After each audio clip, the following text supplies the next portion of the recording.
प्रेम से बोलिए छठी मैया की जय, सूर्य नारायण भगवान की जय। नमस्कार प्रिय भक्तजनों, आज की इस महत्वपूर्ण वीडियो में आप सभी भक्त छठी मैया की पावन पौराणिक कथा का श्रवण करेंगे। सूर्य देव को समर्पित छठ पूजा एक प्राचीन हिंदू त्योहार है। छठ पर्व के दौरान छठी मैया की पूजा के साथ साथ सूर्य देव को भी अर्घ्य दिया जाता है। वैसे तो छठ पूजा की शुरुआत कार्तिक पक्ष की तिथि से हो जाती है, लेकिन षष्ठी और सप्तमी तिथि छठी मैया और सूर्य देव की विशेष उपासना की जाती है। मान्यता है कि छठ व्रत करने और कथा का श्रवण करने से संतान सुखी और दीर्घायु होती है। इसके अलावा बड़े ही प्रसन्न चित्त मन से इस पावन पौराणिक कथा का श्रवण करें और वीडियो को लाइक और चैनल को सब्सक्राइब जरूर करें। तो पूरी श्रद्धा के साथ छठी मैया अवश्य लिखिएगा कमेंट बॉक्स में। और सबसे पहले हम श्रवण करेंगे सूर्य नारायण भगवान की कथा, जो हिंदू धार्मिक और पौराणिक कथाओं के मुताबिक छठी मैया ब्रह्मा जी की मानस पुत्री है। यह सूर्य देव की बहन भी मानी जाती है। छठ व्रत में षष्ठी मैया की पूजा की जाती है, इसलिए इस व्रत का नाम छठ पड़ा। पौराणिक कथा के अनुसार ब्रह्मा जी ने सृष्टि की रचना करने के लिए खुद को दो भागों में बांटा, जिसमें दाएं भाग में पुरुष और बाएं भाग में प्रकृति का रूप सामने आया। और माना जाता है कि सृष्टि की अधिष्ठात्री प्रकृति देवी के एक अंश को देव सेना भी कहा जाता है, क्योंकि प्रकृति का छठा अंश होने की वजह से देवी का एक नाम षष्ठी भी है, जिन्हें छठी मैया के नाम से जाना जाता है। तो आइए श्रवण करते हैं सूर्य देव की कहानी। और एक ब्राह्मण कमाई के नाम पर कुछ भी नहीं करता था। ब्राह्मण घर में रहता था तो ब्राह्मणी बार बार धन कमाने के लिए उसको प्रेरित करती थी, और जब कहीं बाहर जाता तो पड़ोसी उसे निकम्मा कहकर चिढ़ाया करते थे। सबके ताने सुन सुनकर वह ब्राह्मण परेशान हो गया, और एक दिन वह सुबह नहा धोकर अपने पूजन की सामग्री लेकर जंगल में चला गया। और वहां पर एक सूखे पीपल के पेड़ के पास सूखा तालाब भी था, उसमें थोड़ा सा पानी था। तो वह ब्राह्मण उसी पानी से लोटा भरकर और सूर्य भगवान को जल चढ़ाया करता था। जैसे ही ब्राह्मण ने सूर्य देव को जल चढ़ाया तो वह पूजा का जल बहकर पीपल की जड़ और सूखी पड़ी तलाई में आ गया। जल के वहां जाते ही सूखा पीपल हरा भरा हो गया और सूखी जो तलाई थी वह पानी से भर गई। फिर सूर्य भगवान साक्षात प्रकट हुए और ब्राह्मण से कहने लगे कि ब्राह्मण, मैं तुझसे अत्यंत प्रसन्न हूँ, वरदान मांग। तो क्या मांगता है? तो ब्राह्मण ने यह सुना तो वह डर गया, सोचने लगा कि पीपल में लगता है कोई भूत उत रहता है। तो राजा वह पूजा करता है तो वही उसकी आवाज आती है। सुनकर ब्राह्मण चिंता में पड़ा और बिल्कुल ही दुबला पतला हो गया। एक दिन ब्राह्मणी ने चिंता जताई कि ब्राह्मण को गए हुए कितने दिन हो गए, आज जाकर उनकी खोज करती हूँ। तो यह सोचकर ब्राह्मणी जंगल में आई। तो जैसे ही ब्राह्मणी ने ब्राह्मण को देखा तो आश्चर्यचकित हुई और पूछने लगी कि आपको यह क्या हो गया, आप इतने दुबले कैसे हो गए? तो ब्राह्मण ने सारा हाल बताया। ब्राह्मणी ने ब्राह्मण की सारी बात सुनकर कहा कि आपके जल चढ़ाने के बाद में यह आवाज आती है, तो मुझे लगता है सूर्य भगवान स्वयं आते हैं, और कल अगर आपको फिर से वही आवाज सुनाई दे तो सब कुछ मांग लेना। तो ब्राह्मण ने कहा कि मैं कैसे मांगू, मुझे तो कुछ मांगना ही नहीं आता, ज्यादा कुछ कहना होगा तो मैं भूल जाऊंगा। तो मुझे कोई ऐसी तरकीब बताओ जिससे कम शब्दों में ज्यादा मिल जाए। तो ब्राह्मणी कहने लगी कि तुम इस प्रकार कहना कि 9 खंडे के महल के अंदर सोने के पालने में पड़पोतियों को दास दासियों द्वारा खेलते खिलाते हुए अपनी आंखों से देखूं। इस प्रकार लंबी उम्र, महल, बेटे, पड़पोते, बहुएं, धन सब मिल जाएगा। ब्राह्मण सुनकर कहने लगा कि मुझे तो कुछ समझ में नहीं आया, तो ब्राह्मणी कहने लगी कि धन होगा तभी तो सोने का पालना होगा, दास दासियां होंगी, आंखें घुटने ठीक रहेंगे तो ही तो अपने पलकों से पोते पोतियों को सोने के पालने में झुला सकेंगे और देख सकेंगे। बेटे और बहू होंगे तो ही तो पट पोते का दर्शन होंगे। तो यह सुनकर ब्राह्मण ने कहा, हाँ ठीक है, अब मुझे सब कुछ समझ में आ गया। दूसरे दिन जैसे ही ब्राह्मण ने स्नान करके पूजा पाठ करके सूर्य देवता को अर्घ दिया तो आवाज आई कि ब्राह्मण ने वैसा ही कहा जैसा ब्राह्मणी ने समझाया था। तो सूर्य भगवान ने कहा कि देखते हैं कि मैं तो भोला भाला लगता है देखने में, और एक बार में सब कुछ मांग लिया। तुमने जो मांगा है वह तुम्हें अवश्य मिलेगा, जा तेरी हर इच्छा पूर्ण होती है। तो ब्राह्मण इस तरह का आशीर्वाद पाकर खुशी खुशी घर की तरफ चल पड़ा। घर आया तो देखा टूटी फूटी झोपड़ी की जगह नौखंडा महल खड़ा था। दासी दासी आ जा रहे थे और ब्राह्मण ने कहा कि यहाँ पर मेरी झोपड़ी थी और एक ब्राह्मणी थी, वह कहाँ गई। उसी समय यह महल एक सुंदर और खूबसूरत कपड़ों और आभूषण से सजी हुई बाहर निकलती है और ब्राह्मण से कहती है कि आ जाओ स्वामी, यह अपना ही घर है, सूर्य भगवान ने तुम्हारी सारी मनोकामना पूर्ण कर दी। तो ब्राह्मण ने कहा कि हम इतने धन का क्या करेंगे। तो ब्राह्मणी ने कहा कि धन से क्या नहीं कोई होता, हम दान पुण्य करेंगे, यज्ञ करेंगे, भूखे को भोजन करवाएंगे, जरूरतमंदों की मदद करेंगे, प्याऊ लगवाएंगे, धर्मशालाएं बनवाएंगे। ब्राह्मण ने ब्राह्मणी के कहे अनुसार वैसा ही किया। अब थोड़े ही समय में सारी प्रजा राजा की जगह उस ब्राह्मण के गुणगान करने लगी। जब यह बात राजा तक पहुंची तो राजा ने सुनकर उस ब्राह्मण को बुलाया और पूछा कि कल तक तो आपके हालत बहुत खराब थे, अचानक इतना धन संपत्ति कहाँ से आया? चोरी किया है कि डाका डाला है, क्या किया है? मुझे सब सच सच बताओ। तो ब्राह्मण ने कहा कि महाराज, मैंने ना तो चोरी की है और ना ही डाका डाला है, यह सब तो सूर्य भगवान की कृपा से मुझे प्राप्त हुआ है। यह कहकर ब्राह्मण ने सारी बात राजा को बता दी। तो राजा ने कहा कि ब्राह्मण देवता, मेरे पुत्र नहीं है, अब तुम मुझे बताओ कि मुझे क्या करना चाहिए। तो ब्राह्मण ने राजा को सूर्य भगवान की पूजा विधि बताई तो राजा ने वैसा ही किया। तो राजा के घर 10वें महीने सुंदर पुत्र ने जन्म लिया। अब तो सारे लोग सूर्य भगवान की जय जयकार करने लगे। हे सूर्य भगवान, जैसे आपने ब्राह्मण और राजा की मनोकामना पूर्ण की वैसी ही सबकी करना। कहने वाली कहानी को और सुनने वाले को, हुंकारा भरने वाले को बोलिए सूर्यदेव भगवान की जय। अब आइए श्रवण करते हैं छठ मैया की लोक कथा। फिर उसके बाद श्रवण करेंगे छठ माता की पूजा की पौराणिक कथा। लेकिन उससे पहले अभी तक आपने इस कथा को लाइक नहीं किया है तो कथा को लाइक करके हिंदू को और हमारे चैनल सनातन भक्ति कथा को जरूर सब्सक्राइब कर लीजिएगा। तो चलिए, बहुत समय पहले की बात है। एक विधवा औरत रहा करती थी। उसके एक बेटा था, वह छठी मैया की परम भक्त थी। वह हर साल छठी मैया का व्रत किया करती थी। धीरे धीरे समय के साथ उसका बेटा बड़ा हो गया और बुढ़िया ने अपने बेटे की शादी कर दी। बहू नए विचारों वाली आ गई। वह पूजा पाठ में बिल्कुल भी विश्वास नहीं करती थी। एक बार बूढ़ी अम्मा छठ माता की पूजा की तैयारी कर रही थी तो अम्मा का बेटा आम की लकड़ी तोड़कर ला रहा था और पूजन की सामग्री भी बाजार से खरीद कर ला रहा था कि अम्मा, दुनिया कहाँ से कहाँ पहुँच गई है और तुम वहीं की वहीं बैठी हो। लोग आसमान छू रहे हैं और आज भी आप इतनी अंधविश्वासी हो कि व्रत और पूजा पाठ पर ही अपना ध्यान लगाए रखती हो। इन सब बातों में कुछ भी नहीं है।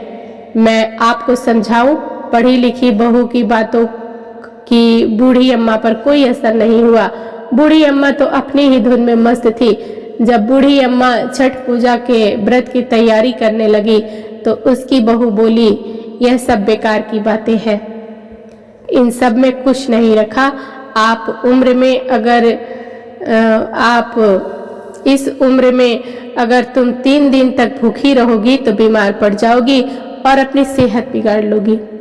अपनी बहू की बात सुनकर वह अब बड़ी अम्मा जो थी, बूढ़ी अम्मा, और मन ही मन मुस्कुराने लगी और कहने लगी कि शादी के बाद मेरी संतान नहीं हुई थी, तभी मैंने यह व्रत किया था। तो छठी मैया ने प्रसन्न होकर मुझे संतान का आशीर्वाद दिया था। तुझे पता है तेरा पति भी छठी मैया का ही प्रसाद है, यह अंधविश्वास नहीं है। माता का कण कण में निवास है। मेरी बात मानो और तुम भी मेरे साथ छठी मैया के व्रत को करो। मैं चाहती हूँ कि तुम्हारी भी गोद बहुत जल्दी भर जाए। अगर तुम छठी मैया की पूजा पाठ और व्रत करोगी तो तुम्हें भी माता का आशीर्वाद से संतान की प्राप्ति अवश्य होगी। लेकिन नए विचारों वाली बहू पर सास की बात का कोई असर नहीं हुआ। वह तो मुंह टेढ़ा करके सासू माँ के कहने पर कहने लगी कि मुझे कौन सा दुख है जो पूजा पाठ करूं। मैं तो अपने जीवन में बहुत ही खुश हूँ। मुझे इतना सुंदर पति मिला है, जीवन में बहुत सब कुछ मिल गया है। आलीशान घर है, खाने पीने की कोई कमी नहीं है। पूरे गांव में मुझसे ऐसा कोई धनवान भी नहीं है। तो मैं जानबूझकर और 3 दिन तक क्यों भूखी रहूं। उसकी सास ने उसे कई बार समझाया, लेकिन उस पर अपनी सास की बातों का कोई असर नहीं हुआ। तो वह तो नास्तिक थी, बार बार छठी माई की बुराई किए जा रही थी। तभी उसका पति वहां पर आ गया और उसने भी उसे समझाने की बहुत कोशिश की। कहा, देखो देवी मैया के आगे अहंकार करना ठीक नहीं है। तुम भी व्रत और पूजा पाठ करने में मेरी माता का सहयोग करो और चाहो तो तुम भी व्रत कर सकती हो। लेकिन उसने अपने पति की बात भी न मानी और पति बार बार समझाते समझाते थक गया और बोला कि ठीक है, तुम्हें जो करना है करो, मैं तो छठ माता का घाट सजाने के लिए जा रहा हूँ, जिससे मेरी माँ छठी मैया के श्री चरणों में अपना सर झुका सके। बेटा हाथ में कुंडल लेकर घाट पर चला जाता है और छठ माता की पूजा के लिए सुंदर घाट को बनाने में बड़े ही श्रद्धा पूर्वक लग जाता है। अपनी माँ की पूजा की तैयारी में खूब मदद करता है और आम की लकड़ी को जलाकर अपनी माँ के साथ पूरा भक्ति भाव से दोनों माँ बेटे छठ का पर्व मनाते हैं। और अम्मा अपने पूरे घर में गाय को गोबर से लिपती है। तो यह देखकर उसकी बहू कहती है कि न जाने कौन सा त्योहार है कि पूरे घर में गोबर ही गोबर कर रखा है। अब तो इस घर में रहना मुश्किल हो गया है, सारे घर में गोबर की बदबू आ रही है। वह अपने पति से कहती है कि तुम अपनी अम्मा को समझाते क्यों नहीं कि यह फालतू का अंधविश्वास करके की बातें। इस तरह से वह अपने माँ बेटे की से लड़ाई करने लगती है। और तब उसका पति कहता है कि तुम माता से झगड़ा मत करो, जो कुछ कहना है मुझसे कह लो। अब जल्दी से जाकर तैयार हो जाओ, छठ माता की पूजा के लिए घाट पर जाने का समय हो गया है। जैसे ही वह तीनों घाट पर पूजा के लिए जाते हैं तो बूढ़ी अम्मा गीत गाते हुए चलती है। लेकिन उसकी बहू को इन बातों में बिल्कुल भी रुचि नहीं थी, वह अपनी अलग ही चलती रहती है। जैसे ही वह तीनों घाट पर पहुंचते हैं तो उसका पति कहता है कि यहाँ पर माँ के साथ पूजा में बैठ जाओ। लेकिन वह कहती है कि मैं यहाँ पर नहीं बैठने वाली, मैं तो मेला देखने जाऊंगी, तुम ही अपनी माँ के साथ बैठो। ऐसा कहते हुए वह वहां से चली जाती है। और सामने ही एक हलवाई की दुकान थी, उस पर जाकर जलेबी खाने लगती है। तो उसका पति कहता है कि तुम यह क्या कर रही हो। उसकी पत्नी गुस्से में कहती है कि मैं पूजा पाठ में नहीं बैठी हूँ, मैं तो तुम्हारी पूजा पाठ के लिए घाट पर आने वाली ही नहीं थी, तुम मुझे जीत करके लाए हो तो मैं तो मेले में घूमूंगी। और उंगियाट शुरू होने से पहले स्नान करके चला जाता है और जैसे ही वह डुबकी लगाता है तो डूब जाता है और जोर जोर से चीखने लगता है कि कोई मुझे बचाओ, कोई मुझे बचाओ। और इसके बाद जब कोई बचाने के लिए उसे पहुंचता है, इससे पहले वह नदी में डूब गया। जब बूढ़ी अम्मा को इस बात का पता चला कि उसका बेटा नदी में डूब गया है तो छाती पीट पीट कर जोर से रोने लगी और छठ माता से कहने लगी कि हे छठ माता, तूने ये मेरे साथ क्या किया। मैं कितनी श्रद्धा पूर्वक तुम्हारी पूजा अर्चना करती हूँ, मैंने कभी भी कोई पूजा पाठ में भूल चूक नहीं की तो आज मुझे यह सजा क्यों दी है? मुझे बेटा देकर क्यों छीन लिया? इससे अच्छा तो तुम मुझे संतान की प्राप्ति का आशीर्वाद ही ना देती। मैं एक माँ हूँ और आप भी एक माँ हो। आप कैसी माँ हैं जिसने एक माँ का बेटा छीन लिया? हे छठी मैया, जब से मेरी शादी हुई है तब से मैं आपकी पूजा करती आ रही हूँ। आज 30 साल हो गए। मेरी पूजा पाठ में ऐसी कौन सी कमी आ गई जो तूने मेरी गोद को सोना कर दिया? मुझसे या मेरे लाल से ऐसी कौन सी भूल हो गई जो तूने मेरे बच्चे को छीन लिया? मैं तो माँ के घाट, तेरे घाट पर पूजा करने आई थी और तूने तो मेरी दुनिया ही उजाड़ दी। हे माँ, जाने अनजाने में अगर मुझसे कोई गलती हो गई हो तो मुझे माफ कर। मेरी गलती की सजा मेरे बच्चे को मत दे और मेरा बेटा लौटा दो। अगर आज आपने मेरा यह कहना नहीं माना तो मेरे बेटे को नहीं लौटाया तो मैं इस नदी में कूदकर अपनी जान दे दूंगी। माँ, अब तुम्हारे हाथ में है, या तो मेरे बेटे को लौटा दो या मेरे प्राण ले लो। और उधर मेले में जोर जोर से आवाजें लगाई जा रही थी कि छठ घाट पर आए हुए सभी व्यक्तियों को सूचित किया जा रहा है कि घाट के गहरे पानी में कोई ना जाए। अभी अभी सूचना मिली है कि एक व्यक्ति गहरे पानी में डूब गया है। पानी के लिए आगे खतरा है और इसलिए कोई भी व्यक्ति आज नदी में स्नान ना करे। तो यह बात जैसे ही बहू ने सुनी तो वह दौड़ी दौड़ी आई। न जाने आज कौन डूब गया। जैसे ही वहां पर पूजा हो रही थी वहां पर पहुंचती है तो देखती है कि उसकी सासू माँ दहाड़ मार मार कर रो रही है और तब उसे पता चला कि उसका पति अब इस दुनिया में नहीं रहा। तो उसे बहुत गहरा सदमा लगता है और वह जोर जोर से चीखने और रोने लगती है पागलों की तरह। वह लोगों को पूजा पाठ के सामान को उठा उठा कर फेंकने लगी। बूढ़ी माँ से कहने लगी कि मैंने तो पहले ही कहा था कि तुम छठ व्रत की पूजा पाठ में मत पड़ो। यह सब ढोंग है, अंधविश्वास है। आपने मेरा कहना नहीं माना। आपकी वजह से आज मेरा पति मुझसे दूर चला गया है। इस तरह वह अपनी सासू माँ को भला बुरा कहने लगी और साथ ही छठ माता को भी कोसने लगी। इस घटना को देखकर वहां खड़े सभी लोगों की सांसें रुक गई और सारे लोग आपस में बात करने लगे कि बेचारी के साथ यह बहुत बुरा हुआ। मन ही मन सभी लोग छठ माता को पुकारने लगे, हे छठ माता, आज इस बुढ़िया माई की पुकार सुन लो, इससे इसका पुत्र लौटा दो। और छठ माता तो बहुत ही दयालु है। वह अपने भक्तों को कभी निराश नहीं करती, कभी भी उन्हें बेसहारा और उदास नहीं छोड़ती हैं। और जैसे ही वह नदी के अंदर कूदने वाली होती है, सामने से एक लहर आती है और वह लहर किनारे की ओर जोर से टकराती है। उसी लहर में उस बूढ़ी माँ का बेटा भी बाहर निकल आता है। तो यह दृश्य देखकर वहां सभी खड़े लोग की आंखें खुली की खुली रह जाती है। सबकी आंखों में खुशी के आंसू बहने लगते हैं। अपने बेटे को सकुशल देखकर बूढ़ी अम्मा जोर जोर से रोने लगती है और बहू भी अपनी खुशी के आंसू को नहीं रोक पाती है। तभी बादलों की गर्जना के साथ एक आवाज आती है और आकाशवाणी होती है। आकाशवाणी में छठी मैया कहती हैं कि मेरी पुत्री में किसका अहित नहीं करती हूँ और मैंने तुम्हारी आंखों से अज्ञान का पर्दा हटाने के लिए तुम्हारे पति को पानी में डुबाया था।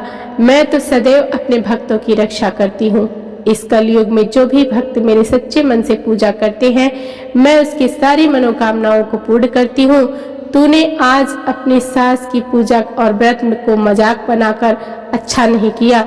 यह सुनकर बूढ़ी अम्मा की बहू छठी मैया से माफी मांगने लगती है और कहती है कि हे माँ, मुझसे गलती हो गई और आज के बाद मैं अपनी सासू के साथ छठी मैया का व्रत करके बड़ी ही श्रद्धा भाव से किया करूंगी। मुझे क्षमा कर दो। अज्ञानतावश मुझसे बहुत बड़ी गलती हो गई। तो ये सब कुछ देखकर वहां खड़े सभी लोग आश्चर्यचकित होते हैं और फिर माता के नाम का जयकारा लगाने लगते हैं।